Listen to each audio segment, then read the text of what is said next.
And we are live. Welcome to Next Gen Leadership. I'm your host, Jimmy Ryan. Today, we are talking to Gino Fronti. And what's up, bro?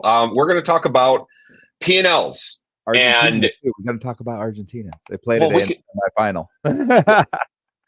For all the soccer nerds out there. And right. But hey, this is about leadership. This is about branch managers, people that are aspiring to become leaders, team leaders.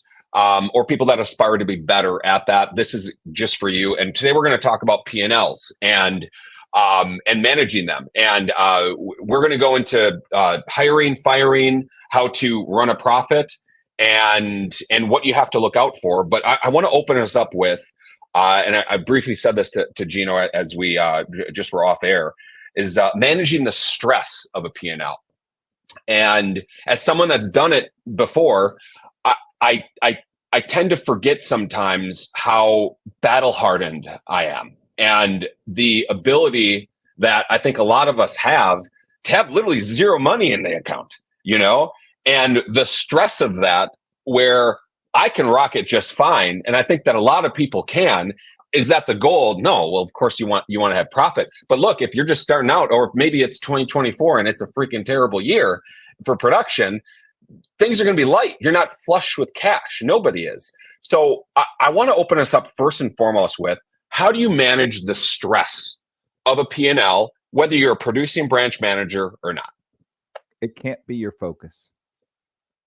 It cannot be your focus. It is something that you have to achieve. It's one of the things that you need to do, but you can't be focused on it. You have to focus on doing the activities and the things that drive revenue and cut cost. So if you do the right activities, you'll get the results you want. Now, you need to be hyper aware. So I'm not saying don't be aware. I'm not saying stick your head in the ground. That never works. Right. But I'm saying be aware, but don't be overwhelmed by it. You just asked how to handle the stress. Just know it's something we're working on. We have our goals. We have our metrics. We have our KPIs. We know what we need to do. We're doing those things, and then measure at the end of the month. How did you do? It's like anything else. It's not everything has the same process once you really figure it out.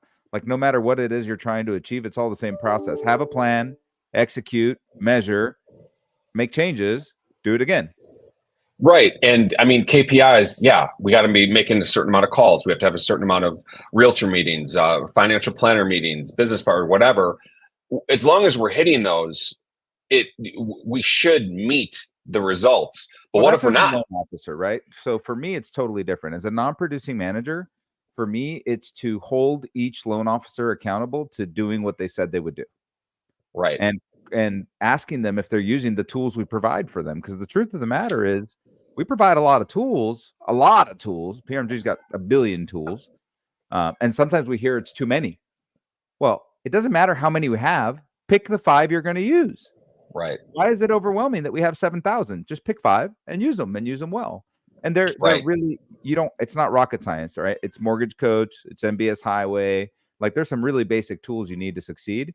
And it's our job as managers and leaders to hold people accountable to that, because that's ultimately what's going to drive the results that drive your P&L. So let's move a little bit into hiring and firing people. So let's just say this is the context. I am a loan officer and I want to add on an assistant, okay? Or I'm a branch manager and I want to add on a processor. Or I need to maybe scale back. What are the things that you're looking at? Because by the time you need an LOA or a processor, like, you pretty much needed one 6 months ago, and that's everybody's case. But when do you actually make the moves? What do you look for in the P&L to be like, okay, it's time that we do this? Well, so I think we're in what I'm going to call a stretch market. Everyone needs to stretch right now. The loan officer needs to stretch. The loan officer assistant needs to stretch. The processors need to stretch. Underwriters need to stretch. Everybody's got to stretch right now and do more than you want to. I mean, that's the market we're in, because the cost per loan is currently really high because the units are down. So that gets exacerbated. So I'm going to back up a step and I'm going to say, if you are not doing 10 loans a month, you probably have no business having any employees. Like it used to be 5. I used to say 5, but we're in a stretch market, right? And so if you're as a loan officer now, we could talk about work-life balance once we get out of this mess, but this is not the market to think about work-life balance. This is the market to grind, and this is the market to gain market share, and this is the market to excel. And if you're managing a P&L wisely, then you have to stretch. So look, if you do more than 5 units a month, or 10 units a month, and I'm going to sit in the loan officer's chair and I'm overwhelmed, I'm tired, all the marketing activities that I've done, I've got all these leads, I've got all these opportunities, and I'm not getting back to people in time. And now I'm frustrated and I'm upset and I'm like, I need a processor. I need help. Right. Well, if your company or yourself, if you've been in a dry spell for a year and a half and your company's lost money on you for a year and a half, you have one good month and you're asking for an assistant? I don't think so, bro. Right. Show me that you stretch for 3, 4, 5, 6 months and produce. Or say, you know what? I'm so confident in myself. Cut me 20 bips, hire me an assistant now. No problem. Right? But it's a really hard thing because when you hire someone, it's semi-permanent. I know. You know, it's not, we're not hiring someone because you're going to have a good summer. What are you going to do October, November, December, and January? That's the thing. You really are making a long-term commitment. And I mean, it's not only tough to let people go, you don't want to. I mean, come on. You don't want to hire somebody, train them, do all the things, develop a good relationship with them. And then I'm sorry, money's tight, but you got to go. I mean, it takes 6 months before somebody becomes useful. 100%. Like 3 months if it's somebody you've worked with in the past before because the marriage is already set, so it's easy. Which, by the way, in this market, I highly recommend rehiring people you like from the past that you've had to let go already, way over trying to hire new talent. Right. So we had about 168 people working on our team at Finance of America. And today we have 40 something. So that means I've fired a good number of people in my life. And when I look back on it, I look at our roster. I always keep our 168 person roster. Of those, which probably 100 I would still employ, and 68 of them was just people that we hired because we were in a pinch. So you talk a little bit about hiring, depends on the market. So right now is actually the best time to hire that I've seen in a decade. You can get incredibly talented people for a very low wage just because they want to be part of the team again. Right.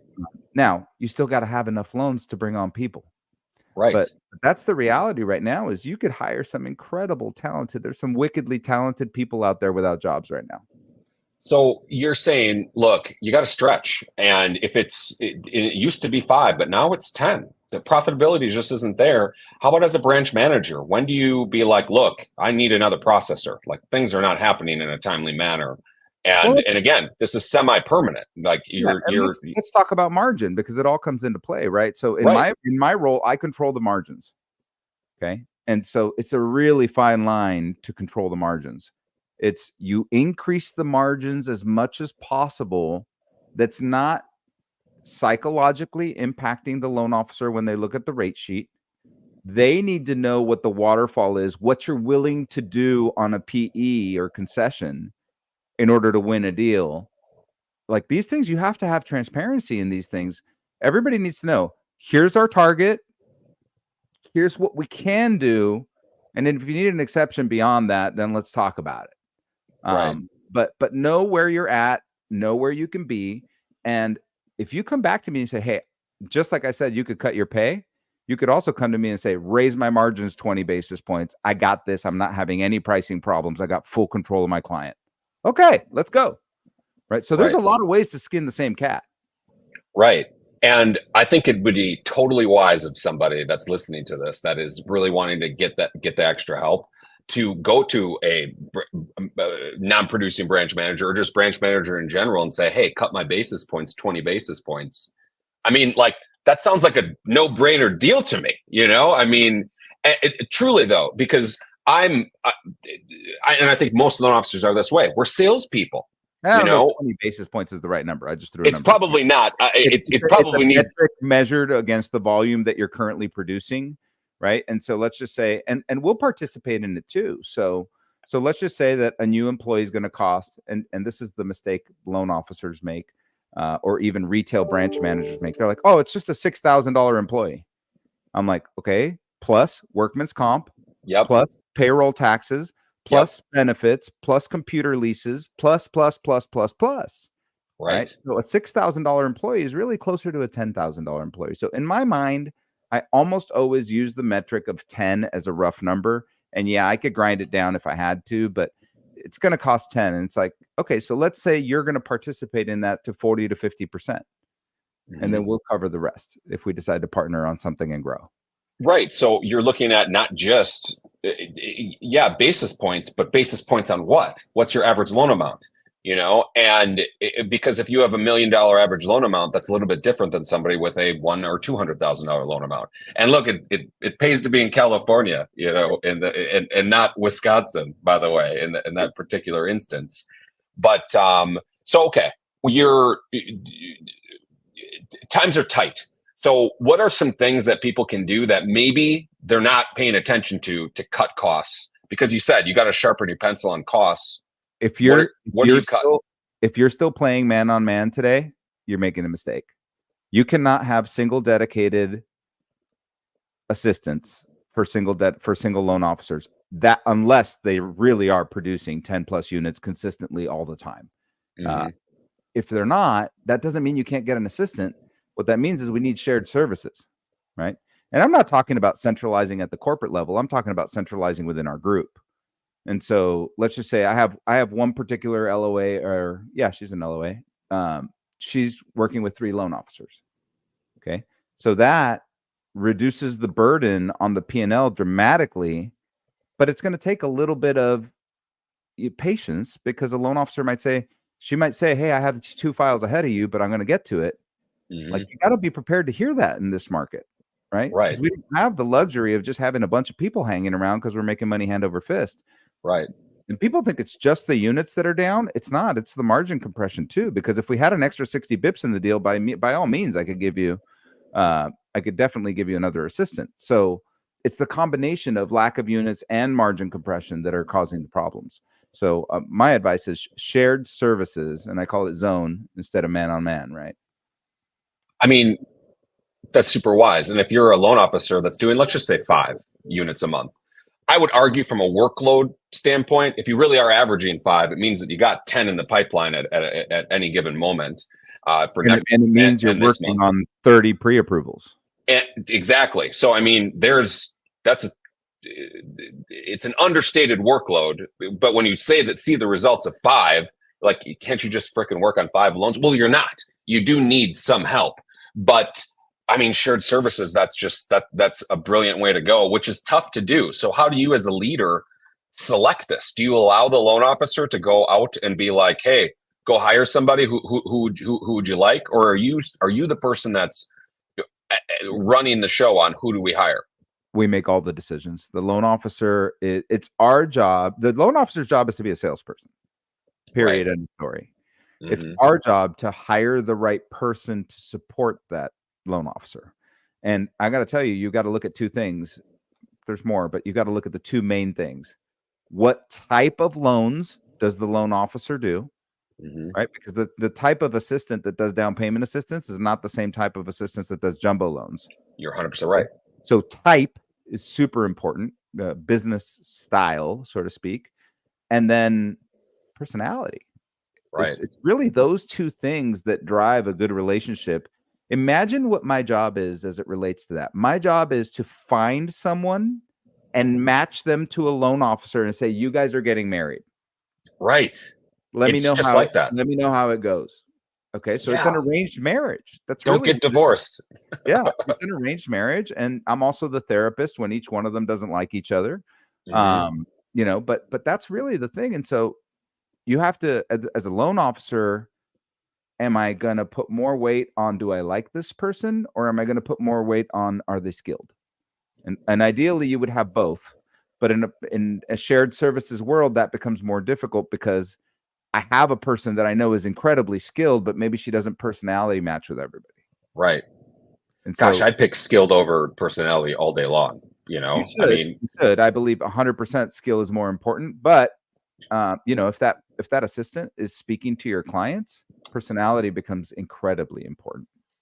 You can't take 100%. And if you're doing a shared services approach, if there's somebody that's doing conventional loans all day, that's a different type of person than someone that's doing FHA or even VA loans. And I mean, if the person's doing FHA loans for this loan officer, jumbo loans for this loan officer, and conventional for that loan officer, that's too much. They're not going to be efficient.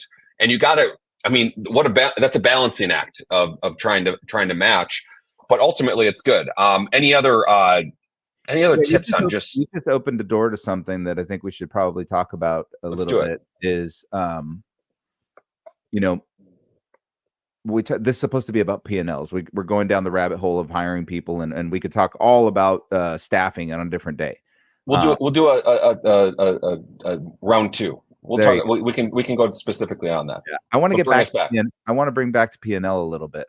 So a good rule of thumb is 1 employee for every 7 loans. Okay, full-time employees per for your organization. That's a good rule of thumb. One of the problems that we have right now is that because we don't have scale, if your processor has a bad month and she did 3 loans, okay, because everybody had a bad month and she did 3 loans, what's your cost per loan happen? Right. Astronomical, right? Mm-hmm. And there's no way you have enough margin to cover that. There's just no way to fix that. You're just overstaffed. You're in the red.